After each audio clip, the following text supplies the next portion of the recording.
Hi, I am Shyam Kishore Sharma and I am leading, I'm an entrepreneur leading one company named Eduplexus Upsol Private Limited. We are leading Eduplexus from Bangalore, India, and through Eduplexus we are trying to facilitate diverse services on a single platform. You can check it out on www.eduplexus.com. Okay, apart from this professionalism and all these professional works, it becomes the responsibility of a responsible citizen of the country to examine, to assess what's going on inside the country, what is going on outside the country, how the perception of the people, the perception of the citizen of your own country, perception of the external entities, it's getting changed about your country. That is very important factors. If you are considered in a professional manner, then we do think that you should be aware of the dynamic capabilities. Your dynamic capabilities should be enhanced as compared to the conventional approach of the business. That is called as strategic management. Okay. I will not be emphasizing on this business view. My key point and my expectations that I am going to discuss with you, that is my personal perceptions, that is my personal, thinking that I am just willing to share with you guys. Coming to the point, एक word आती है convincing power. चाहे वो business हो, चाहे वो एक normal family हो कि हाँ बच्चा जब रोता है तो पापा भी यही बोलते हैं कि हाँ चलो तुमको एक गिफ्ट देता हूँ, तुमको एक प्रेजेंट में देता हूँ, तुम अच्छे से रहो. I mean don't cry. माँ भी यही बोलती है कि चलो उसको कन्विंस करने के लिए माँ भी अपना एफर्ट लगाती हैं. एक फैमिली से ये स्टार्ट होता है. फैमिली से जब बड़ा होते हैं तो भी वहाँ पे कन्विंसिंग पावर आती है अपने आप में. हम अपने आप को कन्विंस कर लें कि हाँ मुझे एक XYZ काम करना है, या फैमिली आपको कन्विंस कर ले कि बेटा आपको ये काम करना है. वो भी स्टेज जब आगे चला जाता है तो हम अपने आप को कन्विंस करके कुछ एक थ्रेशोल्ड लेवल तक लेके आते हैं कि हाँ this is what that I was thinking to get and this is how I am proceeding ahead.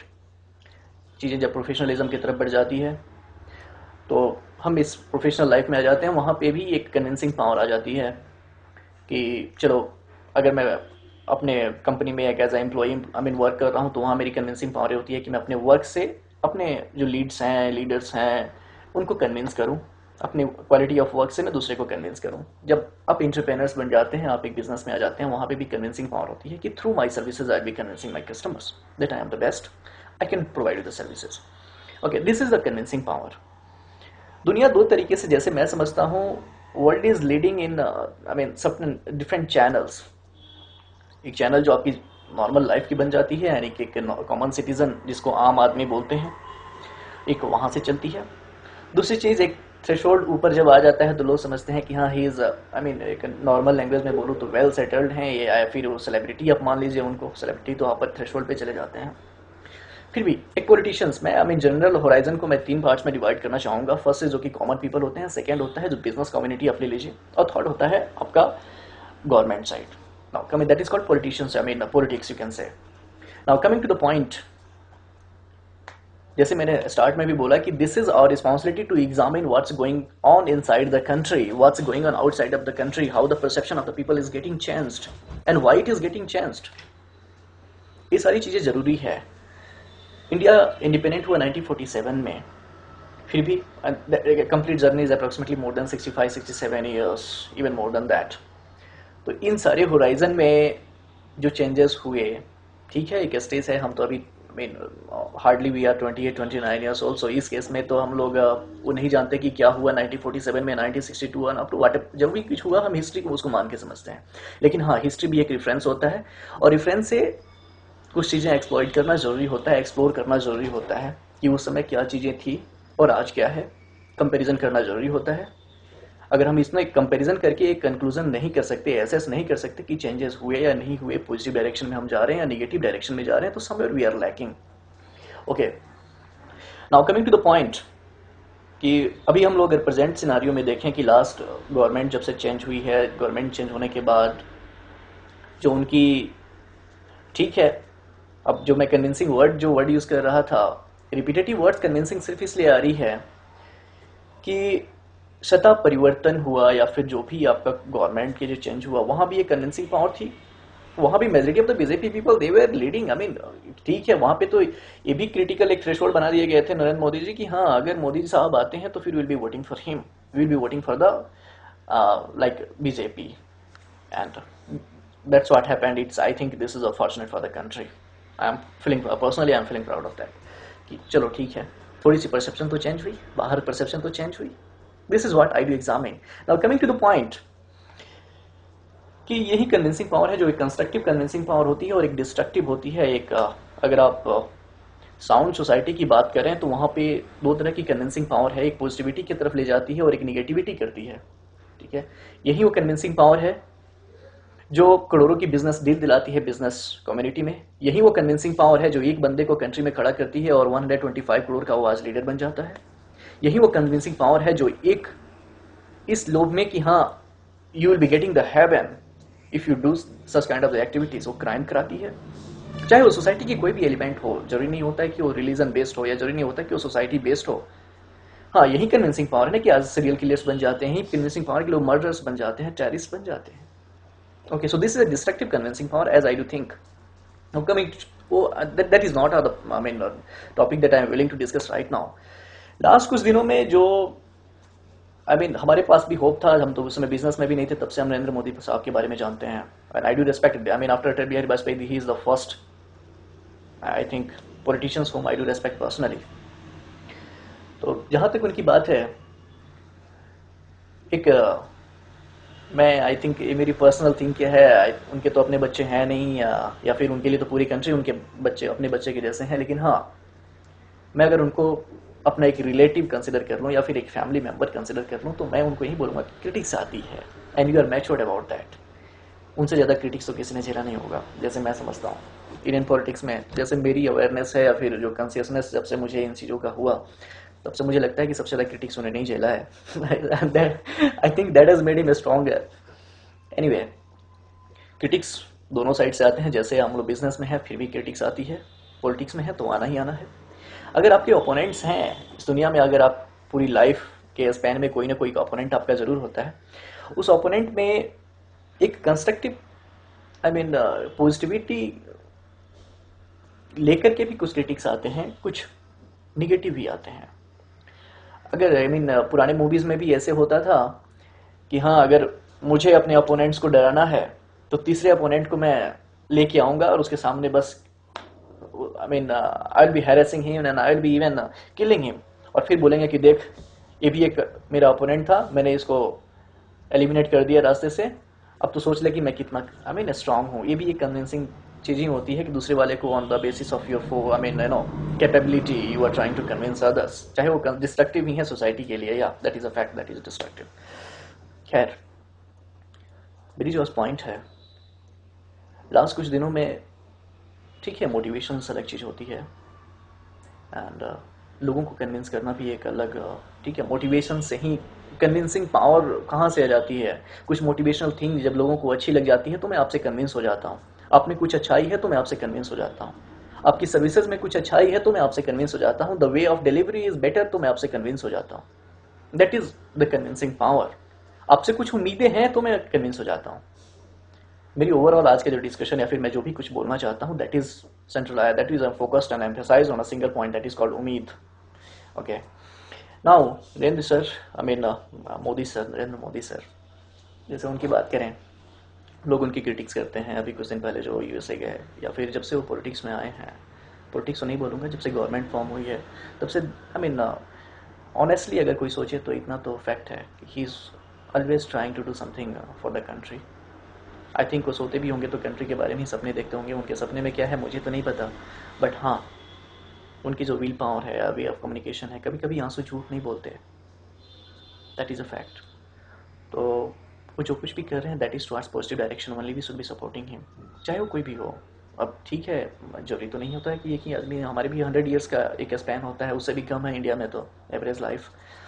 एक न एक दिन तो सबको जाना है. बट हाँ, अगर कोई अभी है तो उसको सपोर्ट करना चाहिए अगर पॉजिटिव डायरेक्शन की तरफ जा रहा है तो. Now let us examine something. वो मोटिवेट करते हैं. कुछ स्टोरीज जो उनके बाहर भी आए, पहले तो हमें पता भी नहीं था कि वो चाय बेचते थे या क्या करते थे. ऐसे भी है, हम सिर्फ ये जानना मैं अगर पर्सनल अगर अपनी बात करूँ तो मैं ये जानता था कि हाँ, वो एक यू कैन से कि एक ज़मीन से जुड़े हुए हैं और उस गरीबी को जानते हैं जो पॉपुलेशन, इंडिया की majority of the population is living under that poor line, you can से थ्रेशोल्ड, उससे नीचे ही है. उस चीज़ को वो देखे हैं. और जो बंदा उन चीज़ों को देखता है उसका रास्ता भी जानता है कि वो कैसे एलिमिनेट किया जाता है, प्रॉब्लम क्या है वो भी उस चीज़ को समझता है, प्रॉब्लम को एलिमिनेट कैसे कर सकते हैं वो भी इस चीज़ को अच्छे से जानता है। जैसे मैं सोचता हूँ, इसमें कोई शक नहीं है कि we cannot suspicious about his honesty. We cannot be suspicious about his, honest dedication towards this country, toward the people of the country.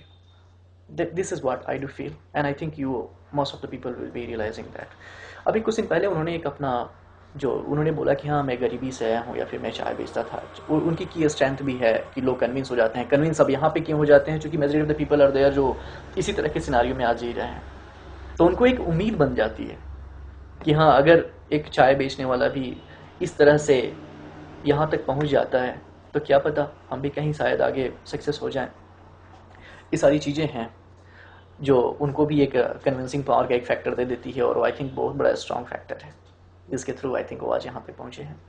Anyway, I think उस चीज़ को भुनाने के लिए तो बहुत लोगों ने वो चाय पे चर्चा और वाट एवर दैट वाज, चाय पर चर्चाएँ क्यों आया, कॉफ़ी पे चर्चा क्यों नहीं आया, या फिर शरबत वाली क्यों नहीं आ गई कि हाँ हम आपको शरबत देते हैं। ओके फाइन, ठीक है, वो एक तरीका था कन्विंस करने का। कन्विंस अगर वो ऑनेस्ट है तो उनके लिए वो एक सच्चाई है। हम आज उनको एनालाइज कर रहे हैं तो हमारे लिए कन्विंसिंग पावर है कि ये उनकी कन्विंसिंग पावर है जिसको उन्होंने अपना एक टूल बनाया, और टूल बना करके अपनी सच्चाई को लोगों तक पहुंचाया। लोगों को अच्छा लगा, लोगों ने उनको आज they have made them as a king of the country. Now coming to the point, जो भी अभी यूएसए गए थे और वहाँ पे जो भी उनका डिस्कशन था, that was focus towards I think digital India only. We also support the digital India. रही बात कि मैं सोचता हूँ इन चीज़ों के बारे में, कि सबसे पहले ये डिजिटल इंडिया का कंसेप्ट, ठीक है, दैट इज़ अ नोवेल। अगर आप जाकर के आप कहते हैं कि हाँ majority of the population that is residing in the rural areas, जहाँ पे आपके पास इंफ्रास्ट्रक्चर्स नहीं है, जहाँ पे आपके पास सर्विसेज नहीं है, जहाँ पे आपके पास उस तरह की फैसिलिटीज नहीं है, this is the reason that you are going out of the country and you are asking for the help, so as to build, so as to construct, so as to put into something like constructive thing over there, infrastructures, so that let the people feel ki they are also prosperous. When Mr. Pradhan Mantri, our sir, he came into active politicians as an active member of parliament, and he started working as a prime minister, then I think his overall, या उससे पहले भी था, गुजरात में वो justify कर चुके हैं कि उनका जो ओवरऑल जो कंसेप्ट जो आई थिंक दैट रोम अराउंड, वो है कि एडुकेशन होनी चाहिए, जो एक फंडामेंटल रिक्वायरमेंट्स ऑफ पीपल है। चाहे वो शुरू में बोलते हैं कि इलेक्ट्रिसिटी फंडामेंटल रिक्वायरमेंट था, और लोगों ने उनसे कहा कि खाने के टाइम पे कम से कम 2 घंटा इलेक्ट्रिसिटी दे दो। सो क्या था वो? That was a requirement. उस टाइम गुजरात में रिक्वायरमेंट था, या फिर उनके स्टेट में, या फिर आज के दिन में भी है कि हाँ ठीक है साहब, मॉर्निंग में उठते हैं, उस टाइम से लेकर के शाम तक कुछ ऐसे डिफाइंड टाइम या डिफाइंड जो हमारी एक्सपेक्टेड पीरियड है, उस टाइम पे आप मुझे इलेक्ट्रिसिटी प्रोवाइड कर दो, so that we can be feeling little like comfortable. ये जेनरिक रिक्वायरमेंट्स है। इस तरह की बहुत सारी रिक्वायरमेंट्स है। अगर आप सोसाइटी में निकल के देखें तो इलेक्ट्रिसिटी ही सब कुछ नहीं है। इलेक्ट्रिसिटी एक फंडामेंटल रिक्वायरमेंट देती है कि अगर मैं धूप में बाहर रह करके अगर मैं फिर एंटर करता हूँ घर में और एक फैन चल रहा है, एसी चल रहा है, तो I be feeling little comfortable. Life में एक प्रोस्पेरस एक आपने प्रोवाइड कर दिया। इसके अलावा भी बहुत सारी चीजें हैं। उसके बाद ये इलेक्ट्रिसिटी लग्जरी बन जाती है। ये तो फंडामेंटल रिक्वायरमेंट रहा। उसके बाद ये लग्जरी बन जाती है कि टेलीविजन में भी हाई डेफिनेशन टेलीविजन, और उसके बाद भी washing machine and X Y Z, बहुत सारी एक्सेसरीज हैं जो इलेक्ट्रिसिटी पे ऑपरेट करती हैं। ठीक है, फाइन, आपने इलेक्ट्रिसिटी प्रोवाइड किया, आई थिंक आपने एक चैनल प्रोवाइड कर दिया जिससे लोग प्रोस्पेरिटी की तरफ। इंडस्ट्री की बात करें तो इंडस्ट्री भी उस पर रन होगी।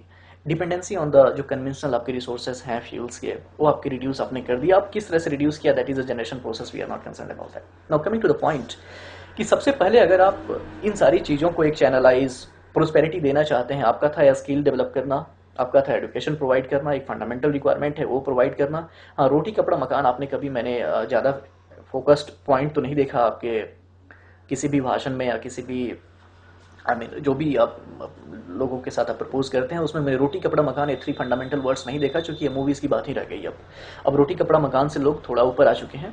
वहाँ पे ये चीज़ें बन जाती है कि रोटी कपड़ा मकान तो मिल जाएगा साहब, लेकिन बेटर होता कि रोटी बनाने के लिए इलेक्ट्रिसिटी का इलेक्ट्रिक मशीन होता, कपड़े के लिए अच्छा ब्रांड होता, मकान के लिए थोड़ा अच्छी खासी घर होती, मल्टी स्टोरी बिल्डिंग में हम रहते हैं। तब आज हम लोग आज कोशिश करते हैं कि हाँ स्काई स्केपर्स एंड बड़ी बड़ी बिल्डिंगें हम लोग कंस्ट्रक्ट करेंगे और लोगों को प्रोवाइड करेंगे। Okay, fine. That means threshold has gone little up.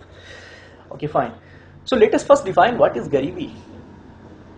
I think लोग ये बोलते हैं कि what is X Y Z factor, let us define it. हम पढ़ने भी जाते हैं तो वहाँ सबसे पहला क्वेश्चन आता है, चलो इसकी डेफिनेशन पहले बता दो कि होता क्या है।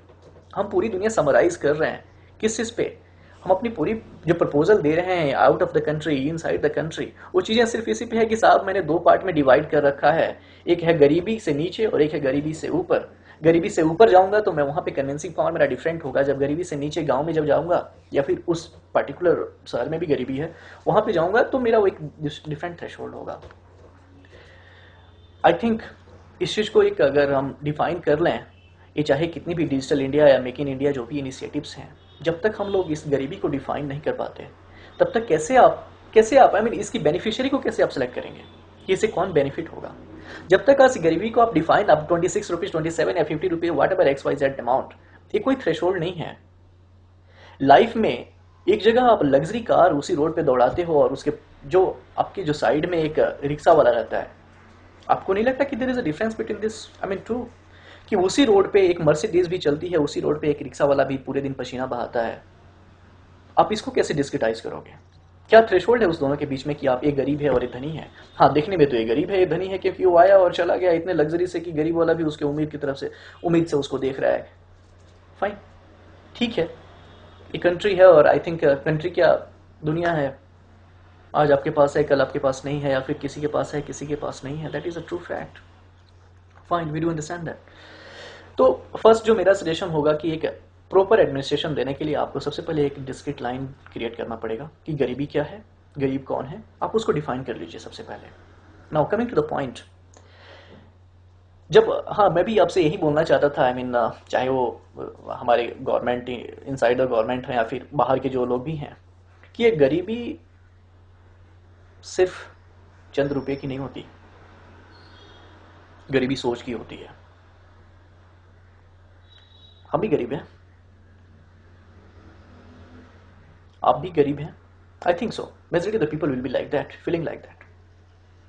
जैसे मुझे लगता है कि गरीबी का थ्रेशोल्ड एक या गरीबी, आई think that is nothing else but a resource, a threshold of the resource, जो किसी चीज को करने के लिए आपको कैपेबल बना देता है और कुछ चीजों से आपको वंचित कर देता है। अगर मैं अपनी बात करूं, आज हमारे पास कंसेप्ट है डिजिटल इंडिया को हम इम्प्लीमेंट कर सकते हैं। आई थिंक मैं ये नहीं बोलना चाहूँगा कि ये डिजिटल इंडिया का कंसेप्ट मेरा दिया हुआ है या फिर मैं सोचता था, या फिर डिजिटल इंडिया किसी कांग्रेस पार्टी की है या बीजेपी पार्टी की है या एक्स वाई जेड एंटिटी की है या फिर किसी इंडिपेंडेंट ऑर्गेनाइजेशन की है। एक कंसेप्ट है जो मेरे दिमाग में भी है, आपके दिमाग में भी है। जो भी परसेप्शन है डिजिटल इंडिया का, this concept I has formulated in 2011 after completing my education. उस टाइम पे मेरा ये था, मेरे पास वो मेरी गरीबी थी। मैं सोचता था कि यार ऐसा भी कर सकते हैं। There is more than 70 and approximately 70% of the population residing in I mean rural areas. हम वहाँ से आते हैं, हम उस चीज़ को जानते हैं कि जब आई मीन बच्चे को जब एडमिशन लेना होता है तो दो ही चीज़ होते हैं, कॉल करेगा कि मामा चाचा जो भी एक्स वाई जेड भैया मुझे इसमें एडमिशन लेना है, आप इसका सजेशन दीजिए। अब मामा चाचा जहाँ पे भी एडमिशन लेना होगा दिला दिए। इसमें कुछ एजेंट्स भी होते हैं जो इस तरह की आई मीन एक्टिविटीज़ करते हैं। सो एक अभी तक जो कन्वेंशनल अप्रोच है वो टेलीफोनिक ही बन के रह गया है कि इस तरह की चीज़ें होती है क्या।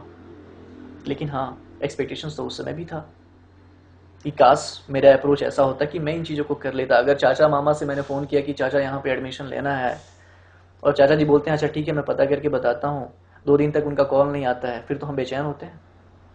ये है रिक्वायरमेंट, ये है आपका आई मीन जो आप डिजिटल इंडिया को बोल रहे हो, ये है रिक्वायरमेंट जिसको आपको एक्सप्लॉइट करना है, आपको एक्सप्लोर करना है कि आखिर ये रिक्वायरमेंट्स हैं कौन कौन सी।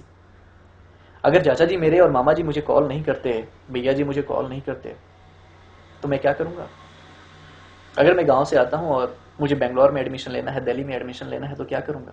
कहाँ पे जाऊँगा? आपका डिजिटल इंडिया का मोटिव यहाँ होना चाहिए, आपके डिजिटल इंडिया का जो मेन ऑब्जेक्टिव होना चाहिए वो यहाँ होना चाहिए कि क्या मेरे पास कोई ऐसी मीडियम है जो ये चाचा और मामा के इंडिपेंडेंसी को खत्म कर दे, एटलीस्ट लोगों को इंडिपेंडेंट बना दे, चाचा मामा को सिर्फ सजेशन तक के लिए ही रखे। रिक्वायरमेंट मैं क्रिएट कर ले रहा हूँ या फिर जो मेरी ऑब्जेक्टिव है उसको भी मैं एक शॉर्टलिस्टिंग तक कर ले रहा हूँ, आप मुझे इसमें थोड़ा हेल्प कीजिए कि कौन सा बेटर है, नहीं है। हम सोसाइटी में रहते हैं, हमें सजेशंस की ज़रूरत पड़ती है और हम सजेशंस पे ही चलते हैं, दैट इज़ डिफरेंट थिंग।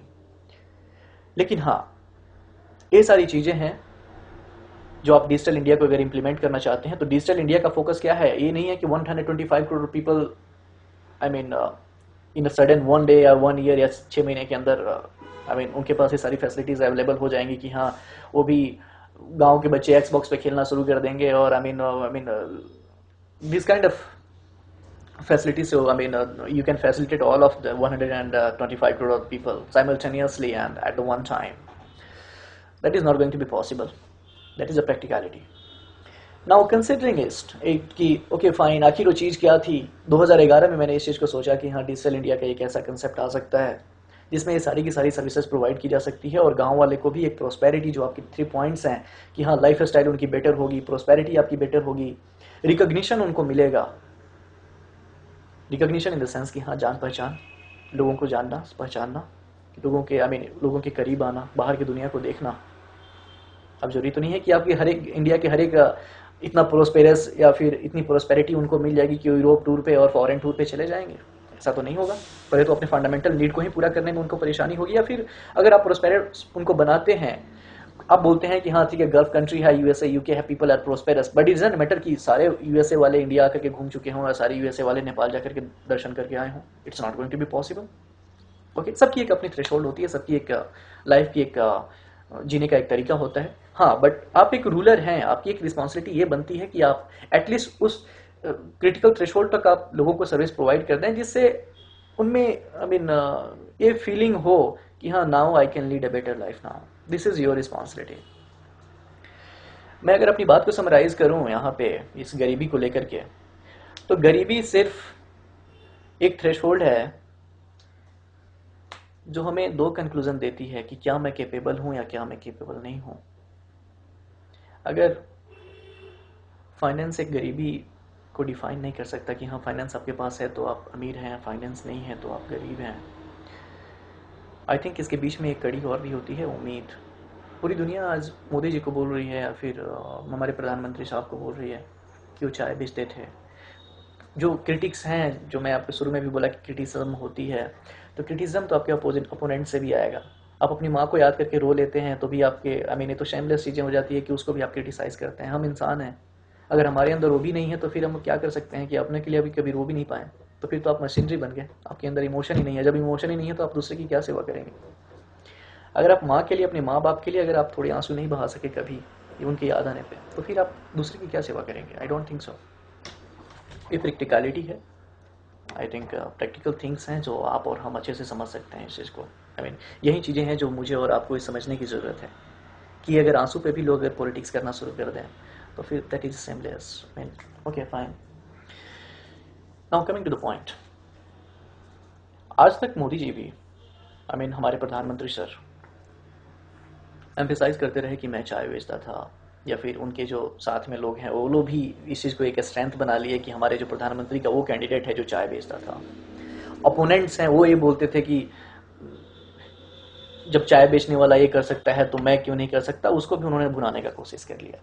ठीक है, चाय बेचना अगर इन सब लोगों ने, मैं इंक्लूडिंग हमारे प्रधानमंत्री साहब को बोलूँगा, अगर उन्होंने इसी को थ्रेशोल्ड बना दिया कि हाँ चाय बेचना एक गरीबी की थ्रेशोल्ड है और मैं उस गरीबी से ऊपर लेकर के आया हूँ, वो एक मोटिवेशन है जिसको आप दुनिया के सामने आप प्रेजेंट करना चाहते हैं कि हाँ ये मोटिवेशन है कि गरीब भी यहाँ तक आ सकता है। फाइन, उस गरीबी के उस साल तक आई थिंक हार्डली आपकी एज होगी तो 15-20 से पहले ही होगा, क्योंकि उसके बाद तो आप एक्टिव आई मीन मैच्योर हो गए होंगे, कुछ और किए होंगे। वो देखिए वही चीज़ है जो मुझे आज तक नहीं पता है, या मेरे जैसे लाखों करोड़ों लोगों को नहीं पता है कि आखिर उस चाय बेचने के बाद हुआ क्या था। What exactly could have happened after that span कि आप चाय बेचते थे और चाय बेचने के बाद अचानक तो आप आई मीन गुजरात के सीएम नहीं बन गए। बीच में क्या हुआ था? Can someone tell it? किसी ने आज तक नहीं बताया। चाय बेचने वाले के बाद वो गरीबी में था, आपने डिफाइन तो कर दिया कि हाँ वो गरीब था, चाय बेचता था, लेकिन उस चाय बेचने के बाद अगर वो गरीब एक्चुअली वो गरीब होता तो आज प्राइम मिनिस्टर नहीं बनता। उसके पास एक चीज थी और वो थी उम्मीद। या दैट वाज उम्मीद जिसने आज उनको प्रधानमंत्री बनाया। तो गरीब कहाँ थे? मैं थ्रेशोल्ड को आई मीन ठीक है, एक ऐसा टाइम था कि हम भी जब अपना बिजनेस स्टार्ट किए थे that time we didn't have even कि कल क्या होगा मुझे नहीं पता था। इवन मेरे अपोनेंट्स, होता है हर एक के लाइफ में, मैं प्रोफेशनल पर्सनल हर एक चीज़ें होती है, वहाँ पे भी मुझे सफ़र करना पड़ा इन चीज़ों को। आज हम सक्सेस नहीं हुए हैं, दैट इज़ अ फैक्ट। हाँ, बट एक उम्मीद के साथ जी रहे हैं। हमारे पास पैसा नहीं है, हम जानते हैं कि डिजिटल इंडिया को कैसे इंप्लीमेंट करना है। मैं पर्सनली इस चीज़ को जानता हूँ कि मैं डिजिटल इंडिया को कैसे इंप्लीमेंट कर सकता हूँ, या फिर इस डिजिटल इंडिया को रियलाइज करने के लिए, एक गरीब तक पहुंचाने के लिए। आपकी optical fibre is not going to make the India as a digital India. Optical fibre communication या ऑप्टिकल फाइबर का हाई जो डेटा रेट आप प्रोवाइड कर सकते हैं, या फिर डोर टू डोर सर्विसेज, इस तरह की communication facilities, this is not going to be taking place. साहब, कैसे आप सोच सकते हैं कि आपकी ऑप्टिकल फाइबर लोगों को डिजिटल इंडिया प्रोस्पेरस कर सकती है, जब आपकी ही कम्युनिकेशन सिस्टम, आपकी ही टेलीकम्युनिकेशन सिस्टम हो रहा है, एक डिवीजन में कन्वर्ट कर चुकी है कि 13 डिवीजन होंगे इंडिया में टेलीकम्युनिकेशन का। वहां पे जो पॉलिसीज बनती है टेलीकम्युनिकेशन कंपनी की, वहां पे लोग डिस्क्रिटाइज कर देते हैं कि हाँ, ये साउथ जोन है और ये पर्टिकुलर XY जोन है, यहाँ पे इतने कस्टमर्स हैं, तो latest focus about this customer, जहाँ पे ज्यादा मुझे बेनिफिट होती है। Latest not consider about the Bihar and Odisha, latest not consider about the Mizoram and Nagaland and Arunachal, whatever. जब आप अपने एक कॉर्पोरेट में होकर के या गवर्नमेंट में होकर के आप इस चीज को डिफाइन कर देते हैं कि मेरे कस्टमर बेस ज्यादा यहाँ पे हैं, या मेरे कस्टमर बेस इस पार्टिकुलर रीजन में है इसलिए ज्यादा करते हैं, तो प्रोफेशनलिज्म, आप भी प्रोफेशनलिज्म कर रहे हैं। तो जस्ट प्रोवाइडिंग कि आप सिर्फ optical fibre communication door to door आप पहुंचवा दो, या फिर ये सारी फैसिलिटीज दे दो, this is not going to be digital India. साहब, अगर मैं अपनी सच्चाई बोलूं तो ठीक है, हम भी मेहनत करते थे कि हमारे अंदर भी एक उम्मीद थी, जिस उम्मीद ने आज हमें यहाँ तक पहुंचाया है, हम भी उसी उम्मीद के साथ आज कर रहे हैं अपनी सब कुछ। यू कैन से कि एंटरप्रेन्योर्स का मतलब ही रिस्क लेना होता है। First criteria for the entrepreneurship, as I do think, is the taking the risk. We have taken the risk, I have taken the risk, ठीक है। लेकिन हाँ, उस रिस्क के पीछे भी एक उम्मीद है कि हाँ, अगर ऐसा कुछ करते हैं शायद सक्सेस हो जाए, तो जो सोचते थे बचपन में या फिर जो सपने लेकर के आज यहाँ तक आए हैं, शायद वो सक्सेस हो जाएगा। Point that is different. जैसे मुझे लगता है कि नरेंद्र मोदी सर को या फिर हमारे प्रधानमंत्री को ये चाय वाली स्टोरी अब भूल जाना चाहिए, लोगों को भी ये भूल जाना चाहिए। जो अपोनेंट्स हैं उनको ये क्वेश्चन करना चाहिए, जो अपोजिट पार्टीज हैं जो क्रिटिसाइज करते हैं उनको ये क्वेश्चन पूछना चाहिए कि हाँ सर, आपकी वो गरीबी थी जिसको आपने बहुत भुना लिया, लेकिन आप आज अब ये बताएं कि उसके बाद क्या हुआ था, आखिर वो उम्मीद कौन सी थी जिसने आपको यहाँ तक पहुंचाया। हमने ये भी सुना है, आई डोंट नो एग्जैक्टली, मेरे पास कोई प्रैक्टिकल प्रूफ नहीं है, लेकिन हाँ, मैंने ये भी सुना है कि आप उसके बाद से साधु संत या फिर जो भी था, पर्सनल लाइफ छोड़ करके आप उस तरह के जीवन शैली आपने अपना लिया था। उसके बाद हमारे जो रेस्पेक्टेड जो ऑर्गेनाइजेशंस हैं, कंट्री को बाइंड करके रखने वाले जो भी है, संघ है या जैसे भी, उनके साथ आप साथ आए, कंट्रीब्यूशन अपना दिया, देश के लिए कंट्रीब्यूशन दिया, ऑफ कोर्स आपने उनका साथ दिया। फिर उसके बाद आपकी सरस्वती और लक्ष्मी, आप जो कुछ भी बोल रहे हैं, आपके भगवान, उन्होंने आपका साथ दिया। लेकिन आप जो कुछ भी कर रहे थे उन दिनों, उसके पीछे आई थिंक एक उम्मीद थी। आप उस उम्मीद को क्यों नहीं बताते लोगों में? उस उम्मीद को आप क्यों नहीं बताते कि हाँ, मेरा ये सिर्फ चाय बेचना ही मेरी गरीबी नहीं थी, मैं गरीब नहीं था। आप ये क्यों नहीं बोलते कि मैं गरीब नहीं था? क्योंकि अगर आप गरीब होते तो फिर आप यहाँ तक नहीं पहुंच पाते। अगर आपके पास उम्मीद नहीं होती तो फिर आप एक स्टेप आगे नहीं बढ़ते। अगर आपके पास उम्मीद नहीं होती तो साधु ही बन जाते। लाखों साधु लोग अभी हैं सॉरी, माफ कीजिए, दैट इज अ फैक्ट। आपके पास एक उम्मीद थी, आप उस उम्मीद को बताइए, वो मोटिवेशन है आप हमारे लिए, या फिर I think majority of the Indians या हमारे जैसे यूथ के, यूथ जो भी मेजोरिटी ऑफ द पॉपुलेशन तो वही है, उनके लिए आप मोटिवेशनल हैं और रहेंगे। That is a fact, not only in India, out of the India also. आप मोटिवेशनल फैक्टर बन चुके हैं आप सबके लिए। बट आप थोड़ा सा थ्रेशोल्ड ऊपर कीजिए, आप ये बताइए कि आखिर वो उम्मीद कौन सी थी जिसने आपको यहाँ तक लेके आई। That is a first thing. Second, coming to the point कि डिजिटल इंडिया, जो मैं अभी बोला कि ऑप्टिकल फाइबर कम्युनिकेशन या ऑप्टिकल फाइबर से ब्रॉडबैंड फैसिलिटी किसी के घर पहुंचा देना, यही अल्टीमेट नहीं होगा। अगर मैं इस चीज़ को पॉलिटिकली अगर एस्पेक्ट में देखूं तो ठीक है, मैं ब्रॉडबैंड कम्युनिकेशन या फिर ऑप्टिकल फाइबर कम्युनिकेशन के थ्रू आपके घर तक पहुंचा दिया। ये तो सोचिए कि जहां पे घर घर या गांव गांव अपने ऑप्टिकल कम्युनिकेशन पहुंचा दिया। ऑप्टिकल कम्युनिकेशन का मतलब क्या होता है, लोग जानते हैं क्या? No. Digital India, digital India, digital India, we are repeating this all this time. We are supporting, I do wholeheartedly, I am supporting that, because 3 साल पहले मेरा एक कंसेप्ट था जो अभी आप करने जा रहे हैं। तो मैंने सोचा था कि ऐसा किया जा सकता है, या सोच रहा हूँ, उस पर काम भी कर रहा हूँ, आप लोग का आशीर्वाद, लेटेस्ट सी। तो आपका जो डिजिटल इंडिया का कंसेप्ट है, मैं अगर अपनी बात करूँ तो ठीक है, हम भी एक मिडिल क्लास फैमिली से ही आते हैं। डिजिटल का कंसेप्ट मुझे समझ में आया जब मैं इंजीनियरिंग में गया। अपनी एजुकेशन पीरियड जो वहाँ पर जो ग्रेजुएशन था वहाँ पे हमें समझ में आया कि ये डिजिटल और एनालॉग में डिफरेंस क्या होता है। जो साहब, जैसे मैं समझता हूँ, लोगों को आप ये तो पहले समझाइए कि डिजिटल है क्या, इससे फ़ायदा क्या होगा, आपका रीज़न ऑफ इंटरेस्ट। अगर पॉलिटिकल अलाइनमेंट की तरफ से देखें तो ये है कि हाँ, मैंने ये सारी फैसिलिटीज आपके डोर स्टेप तक दे दिया, आप हमें कोऑपरेट कीजिए, हम आपको और कुछ देना चाहते हैं। दैट इज़ अगर उस एस्पेक्ट में सोचें। लेकिन एक्चुअली इस डिजिटल इंडिया के लिए 3 कंपोनेंट्स हैं जैसे मैं समझता हूँ। पहला कंपोनेंट्स है डिजिट। क्या है? ये तो चैनल है ना। डिजिट तो एक way of presenting something. Digital requirement तो नहीं है। डिजिटल आपके जो पॉपुलेशन है उनकी एक्सपेक्टेशन तो नहीं है। वो तो बाइट पे नहीं खेलना चाहते, वो तो ऑप्टिकल फाइबर कम्युनिकेशन पे नहीं चलना चाहते। डिजिटल एक चैनल है, डिजिटल एक तरीका है, हम उसको एक नाम दिए हैं, बट एक्चुअल में वो है क्या जिसके लिए आप नाम दिए हैं? दैट इज़ अ रिक्वायरमेंट, लोगों की ज़रूरत जिसको पूरा करना है। और डिजिटल एक एस्पेक्ट है, डिजिटल एक तरीका है जिसको आप इम्प्लीमेंट करना चाहते हैं।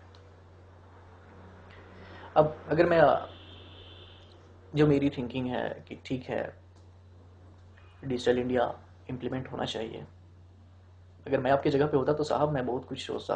पहला रिक्वायरमेंट तो है कि हाँ, लोगों के पास पैसा है, मैं जानता हूँ, लेकिन वो पैसे को खर्च करें कैसे? पैसे तो हैं उनके पास, कमा के जो भी अर्न करते हैं वो सिटी में ले तो जाते हैं वहीं पे। आप वे वही इन्वेस्टमेंट कीजिए, हमारे यहाँ इन्वेस्टमेंट कीजिए, लेकिन जो अल्टीमेट बेनिफिट होगा उस कंपनी को, वो कंपनी तो अपने यहाँ पैसे लेके जाएगी ना। तो मेड इन इंडिया आपने उसके लिए लॉन्च करा लिया कि क्यों नहीं ये चीज़ें मैन्युफैक्चर भी इंडिया में हो, बने ही इंडिया में, सो दैट जो भी फायदा हो हमारे घर में रहे। यही चीज़ तो वो भी करता है। जो आप रूरल एरियाज में 60% and more than 60-70% of the population that is residing in the rural areas, तो आपका भी तो कंसेप्ट यही है ना कि हाँ, डिजिटल अगर ये सारी चैनल वहां तक पहुंच जाती है तो परचेजिंग पावर बढ़ेगा पूरी कंट्री की। परचेजिंग पावर बनेगा तो मनी का ट्रांजैक्शन होगा, ट्रांजैक्शन होगा तो कंट्री की इकोनॉमी स्ट्रांग होगी। That is I can think about that. अब कुछ चीजें इसमें हम लोग अगर सोच लें, लोगों की ज़रूरतें क्या है उसको आप ही एसेस कर लीजिए। चैनल, आप चाहे यूएसए में मार्क जुकरबर्ग हो या फिर आपके नाडेला साहब हो, ये जो कुछ भी हो, इट्स नॉट लाइक दैट कि they are people are percepting that they are the star, they are the star. लेकिन स्टार तो इस टाइम पे हैं जब आपने अंधेरा कर रखा है। यहां के लोगों के लिए वो अपने उनको स्टार बना दिया, और या ठीक है सक्सेस हो गए तो आज स्टार हो गए, fine, that is a fact. लेकिन स्टार भी हैं तो चमकते कब हैं? अंधेरे में चमकते हैं ना। अपने यहाँ पे अंधेरा बना रखा है तभी तो आप उसको चमका रहे हैं। तो डिजिटल इंडिया यहाँ क्यों नहीं करते? यहाँ पे उस चीज को क्यों नहीं आप इंप्लीमेंट करते? क्यों रिस्क नहीं लेने देते? आप अपनों को रिस्क क्यों नहीं लेने देते? अगर मैं इस चीज को क्रिटिसाइज करूं तो हाँ, मैं भी गरीब हूं। रीजन ये है, मेरे पास वो अप्रोच है, मेरे पास वो तरीका है, मेरे पास वो सब कुछ है जो मुझे इस डिजिटल इंडिया को सक्सेस करा सकता है। बट कहाँ मैं लैग करता हूँ?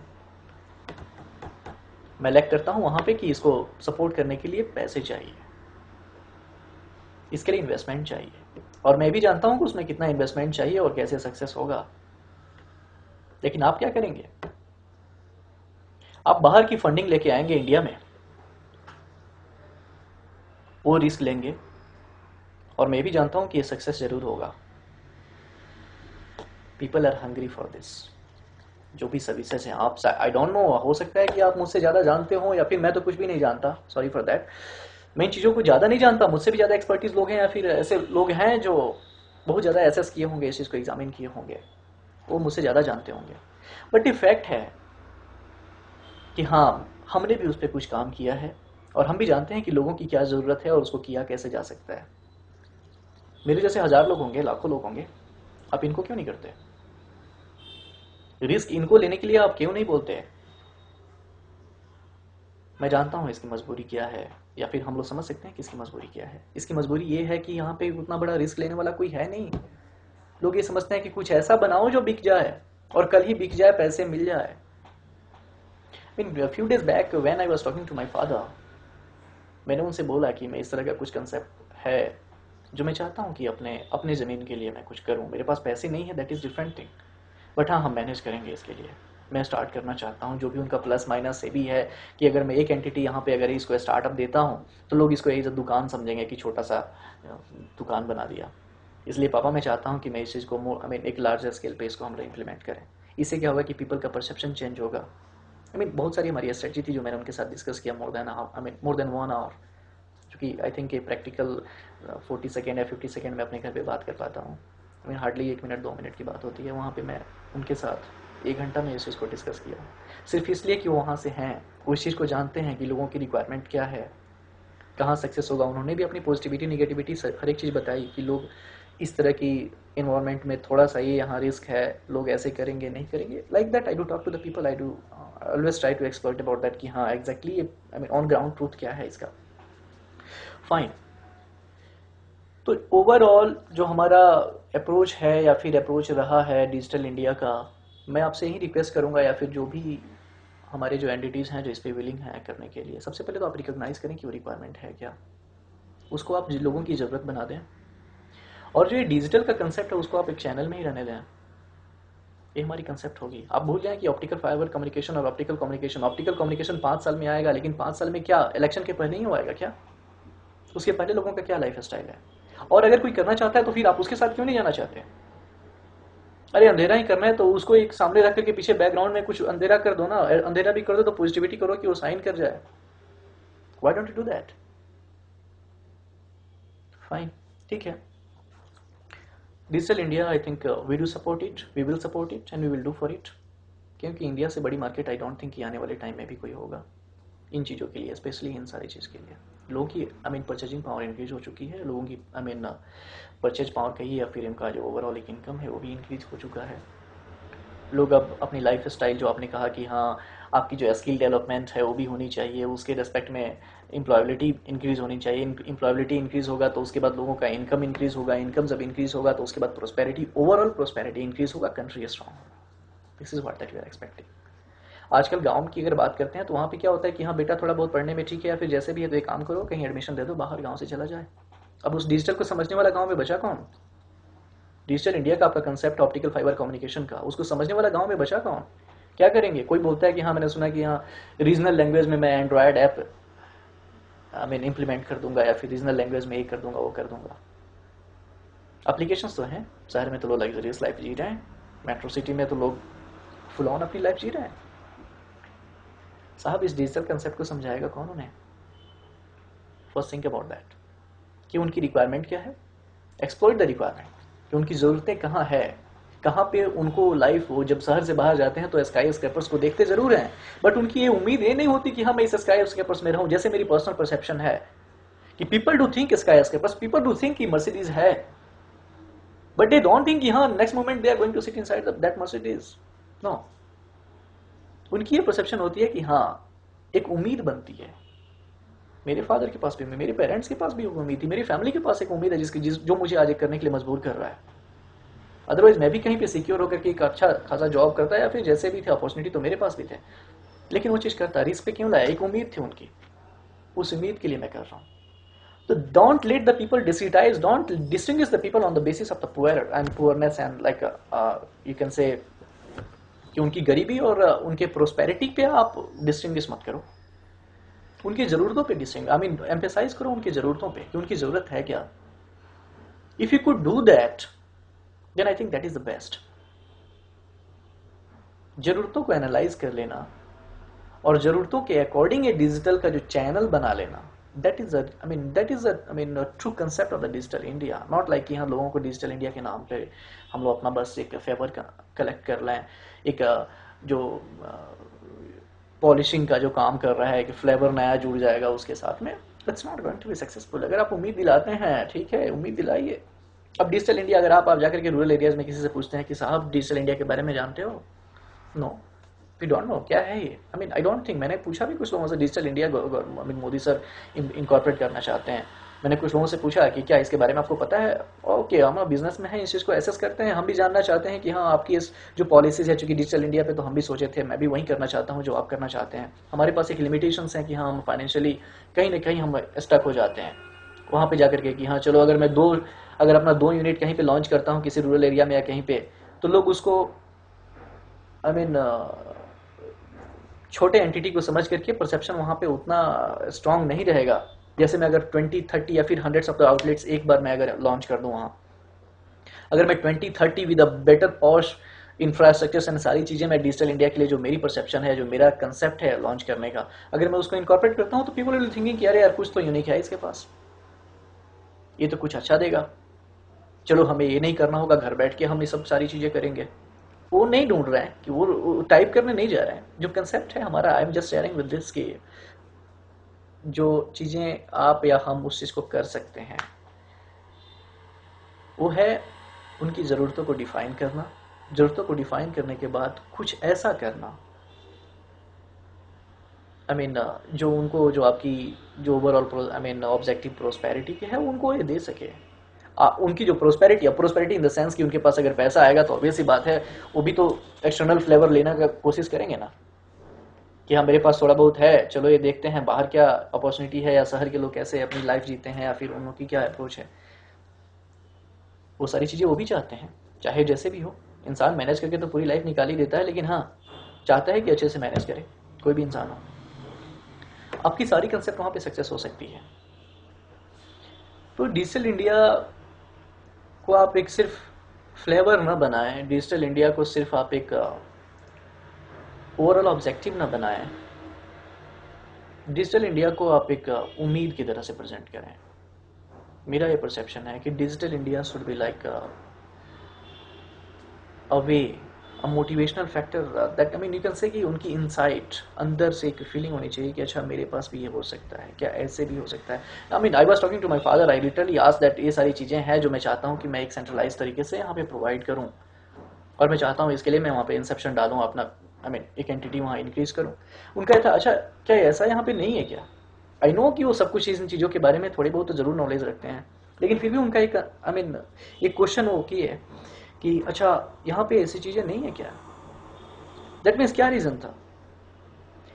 ये क्वेश्चन तभी कोई कर सकता है जब उसको आई मीन वो जानता है इन चीज़ों को कि ये हमारी ज़रूरत है, अगर ऐसा होता है तो हम बेनिफिट आई मीन हमें बेनिफिट मिल सकता है। तो उनका क्वेश्चन आया कि अच्छा श्याम इस तरह की चीज़ें यहाँ अवेलेबल नहीं है क्या। यानी कि पॉजिटिविटी को रिफ्लेक्ट करता है कि अगर ये चीज़ें अवेलेबल होती तो लोग इसकी तरफ जरूर जाते। मेरा यही कहना है, मुझसे जितना हो रहा है, मैं एक आई मीन बिजनेस एंटिटी में हूँ तो ऑब्वियस सी बात है मैं भी थोड़ा बहुत तो कोशिश जरूर करूंगा कि हाँ अब ठीक है, माइक्रोसॉफ्ट तो मुझे अपना सीईओ बना नहीं रहा है, गूगल तो मुझे अपना सीईओ इतना जल्दी बना नहीं रहा है, उसको तो कुछ और प्रोफाइल चाहिए होता है, तो क्यों नहीं मैं अपना माइक्रोसॉफ्ट खोल, क्यों नहीं मैं अपना गूगल बना। ठीक है, ये मेरी आवाज़ नहीं है, ये उस आई मीन इंडियन यूथ की, या फिर आप ये कह सकते हैं कि जो भी इमर्जिंग पावर्स है जो आप जिसको लेकर के आप इतना आशावान है कि हाँ इंडिया एक रिसोर्स सेंटर बनेगा, इंडिया एक यू कैन से कि एक पावर हाउस बनेगा, बॉडी का एक माइटोकॉन्ड्रिया बना दिया कि हाँ पावर सप्लाई तो यहीं से कराएंगे पूरे वर्ल्ड में। ये मेरी आवाज़ नहीं है, उनकी आवाज़ है, लेकिन हाँ उसके लिए कॉपरेशन चाहिए, वी नीड दैट। एंड रही बात डिजिटल इंडिया की, वी आर अश्योर्ड कि this is going to be a big hit in Indian economy, that is a fact. अगर शहर में बैठ करके ठीक है कुछ चीज़ें हम भी थ्रेशोल्ड आई मीन अगर पर्सनल परसेप्शन की बात करें तो कंपैरिजन तो हम भी कर ही लेते हैं थोड़े बहुत, जहाँ जाते हैं वहाँ पे इन चीज़ों को कैलकुलेट तो ज़रूर करते हैं बीइंग ह्यूमन, कि ये चीज़ें यहाँ ऐसे है वहाँ ऐसे है।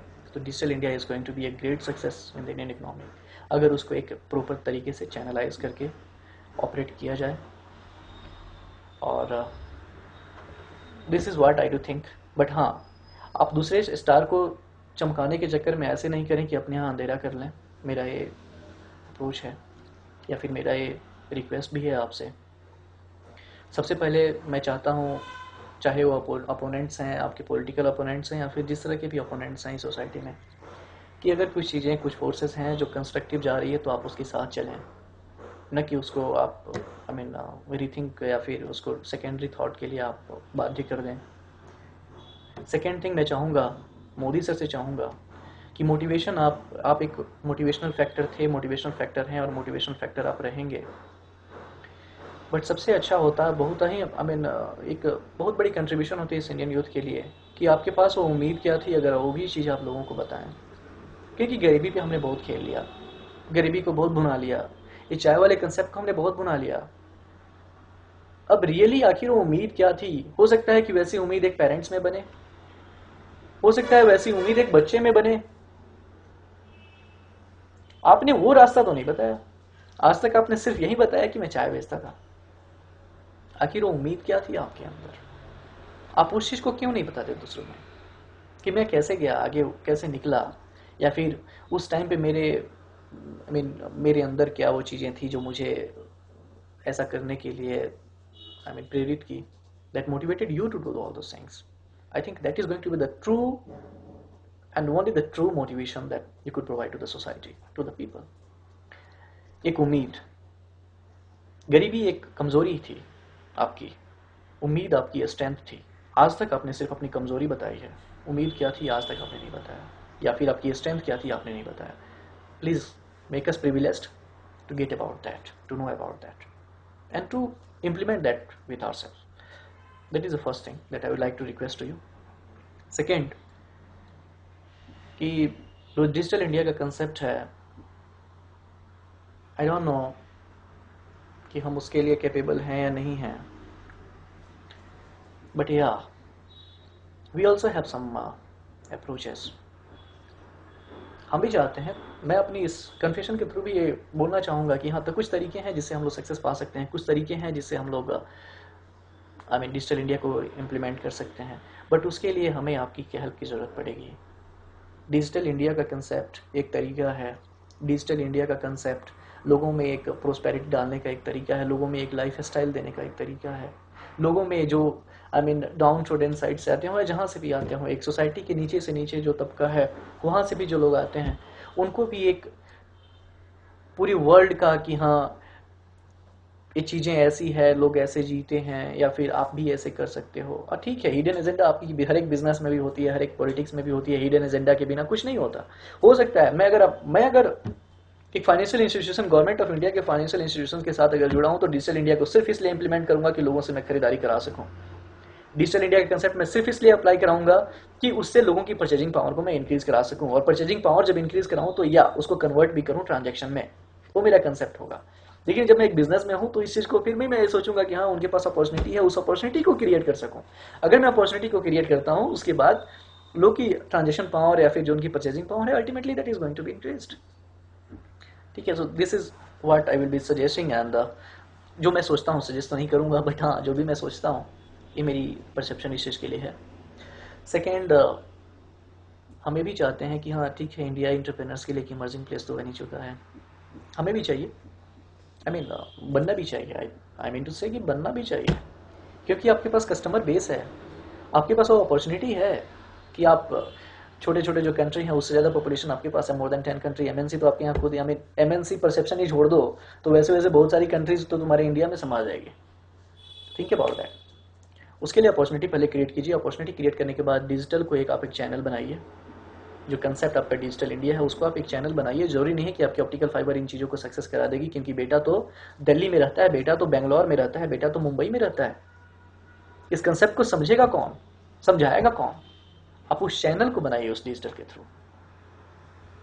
जब मैं घर से बाहर निकलूं या फिर रात को यहाँ पे बारिश हो रही है, मैं कहीं नहीं जा सकता, लेकिन प्रॉब्लम यह है कि मुझे अभी दवाई की जरूरत है, क्या ऐसी फैसिलिटीज है? ऐसा नहीं है। आई मीन इस तरह की बहुत सारी चीजें हैं। बाहर में मैं देखता हूँ कि 50% डिस्काउंट है फ्लैट टीवी, एक टेलीविजन पे उसे 25% या 50% का या 40% डिस्काउंट चल रहा है। लेकिन गांव में सोचते हैं, तो गांव वाला तो परसेप्शन आज भी वही है कि यार ये बड़ा वाला टीवी लेंगे तो ये 50,000 में आएगा, जुगाड़ नहीं है अपने पास।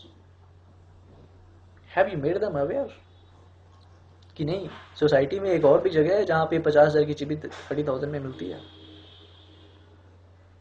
क्या आपने किया? अगर ये आपने कर दिया होता तो परचेजिंग पावर जो 30,000 लेकर के बैठा था और 20,000 का वेट कर रहा है कि 20,000 जब आएगा तो मैं अच्छा टेलीविजन खरीदूंगा, वो अब तक खरीद लिया होता, 30,000 का ट्रांजेक्शन कन्वर्ट हो चुका होता। I think this is not here. ये है डिजिटल इंडिया, एक्सप्लोर कीजिए आप। साहब के यहाँ लाइन लगाना पड़ता है मिलने के लिए, ऐसी फैसिलिटी है डिजिटल इंडिया में आपके पास कि मुझे वो नहीं करना पड़े। मुझे एक सर्विस लेने के लिए यहाँ से दिल्ली जाना पड़ता है छोटी सी चीज़ के लिए, क्या ऐसी सर्विस है जो आपके डोर स्टेप में मिले? This is what we can do for the digital India. This is going to do the transactions, this is going to create the transactions and that will be giving the prosperity for the country, चाहे वो किसी भी term में हो। This is what exactly the digital India is. मानता हूँ आपके पास excellence ज़्यादा है, मानता हूँ आपके पास हो सकता है मुझसे कहीं एडवांस तरीके से, हो सकता है मुझसे कहीं इन डेप्थ तरीके से आपने उस चीज़ को सोच रखा हो, बट ये फैक्ट है, दिस इज द फैक्ट।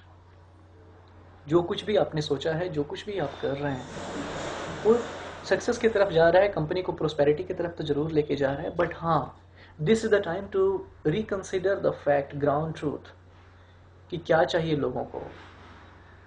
और हाँ, मैं भी ये कहना चाहूँगा कि हमारे पास भी कुछ अप्रोचेज हैं जो हम करना चाहते हैं। हमारे पास भी वो अप्रोचेज हैं जो हमने, चूंकि हम जानते थे कि हमारे पास करोड़ों या अरबों की फंड नहीं आने वाले हमारे पास, या फिर कोई मैं माइक्रोसॉफ्ट का सीईओ नहीं हूँ कि वो बोल दूँ कि हाँ 2050 250 विलेज या 250 डिस्ट्रिक्ट्स का मैं ये सारी फैसिलिटीज दूंगा। मैं गूगल का सीईओ या फिर ऐसा कुछ नहीं हूँ जो मैं सीधा बोल दूँ कि हाँ मैं तो भोजपुरी में भी और ये मैथिली में भी और ये फिर उड़िया में और ये बंगाली लैंग्वेज में मैं एंड्रॉयड एप्लीकेशन लॉन्च कर दूंगा। Is it going to be successful? No, I don't think so. App perception बस एक ही है कि साहब India is the biggest market for the Android. it is supposed to be or it is going to be the biggest market for the Android app। तो Google के बोल देंगे कि हाँ ऐप ही बना देते हैं और लैंग्वेज एंड्रॉयड वाला चलाते हैं, लोग समझ जाएंगे उस चीज को। एक तरीके से वो भी सही है, बट उससे आप किसको बढ़ा रहे हैं? क्या आप एक कंट्रडिक्टर नहीं करा रहे हैं क्या? कंट्रडिक्ट जो आपका मेक इन इंडिया है एंड जो आप फॉरेन इन्वेस्टमेंट इनके थ्रू जो कराना चाहते हैं, क्या इसमें आपको चेंजेस नहीं लग रहा? कुछ ऐसा कंट्रडिक्शन नहीं लग रहा है? सो माय अप्रोच इज कि ठीक है आप कीजिए इस डिजिटल इंडिया को, बट जो इंडिया में भी कुछ ऐसी एंटिटीज हैं जो इस पे इंटरेस्टेड है, हो सकता है आप उसको भी मोटिवेट करें। पहला तो मैं समराइज कर देना चाहूँगा, I think I have taken a lot of time in this recording and all, but yeah, I will be summarizing this overall activity, communication, just in few sentences। First is that कि मैं ये उम्मीद करता हूँ कि अब आपकी तरफ से या फिर जो हमारे प्रधानमंत्री साहब हैं उनकी तरफ से एक उम्मीद की, अब एक ठीक है हम ये बोलते हैं उम्मीद की लहर जगी है पूरी इंडिया में, उम्मीद की लहर जगी है। वो उम्मीद डिजिटल इंडिया से कैसे कनेक्टेड है, find it out. First stage is this one कि वो उम्मीद की लहर तो जगी है, लेकिन वो उम्मीद digital India and make in India से कैसे जुड़ी हुई है, और उसको उम्मीद को पूरा करने के लिए आप क्या कर सकते हैं। This is the time to reconcile, this is the time to reconsider that. आपको सोचना पड़ेगा। अगर this is what I do think about that. जो पॉलिटिकल अपोनेंट्स हैं मैं उनसे भी बोलना चाहूँगा कि I think he is doing his best, let us support him. ठीक है, अगर प्रतिपक्ष या फिर जो भी विपक्ष होता है अगर एक्टिव नहीं रहे तो लोग उसको न्यूट्रल मान लेते हैं, तो फिर तो वन साइडेड चीज़ें ही बन जाएगी ना। तो वो जरूरी है, आप उनको बाध्य कीजिए कि वो रिकंसिडर करें अपने हर एक डिसीजन को, दैट इज़ योर ड्यूटी, आप उस चीज़ को कीजिए। बट बीइंग इन प्रोफेशन या फिर जो भी हम लोग हम भी सर्व करना चाहते हैं या फिर जो भी हमारी अप्रोचेज हैं उसके थ्रू हम भी लोगों को ये सर्विस प्रोवाइड करना चाहते हैं या फिर सोचते हैं कि डिजिटल इंडिया में हम भी कुछ पार्टिसिपेट कर सके, तो या we have the approach, we can make it successful. And rest I would ask you all to bless us to accomplish all those objectives that जो हमारी उम्मीदें थी, जो हमारे पेरेंट्स ने हमारे लिए सोच रखा है। और हाँ, मेरी ये उम्मीदें, अगर मेरे पेरेंट्स ने उम्मीद क्या रखा हो तो मुझे आज तक कभी उन्होंने मेरे ऊपर इम्पोज नहीं किया कि हाँ मेरी ये उम्मीदें हैं, बट हाँ उनकी आंखों से बहुत कुछ लगता है कि एक माँ बाप बेटे से क्या उम्मीद करते हैं, वो चीज़ें दिखती है और उसी के लिए मैं आज जो भी कर रहा हूँ उसी के लिए कर रहा हूँ। हाँ, लेकिन मेरी उम्मीद ये है कि हाँ जो कुछ भी मेरा ये जो बिजनेस है जैसे भी है लोगों को बेनिफिट हो, जरूरी नहीं कि मेरे पास पैसे आए, डजंट मैटर टू दैट।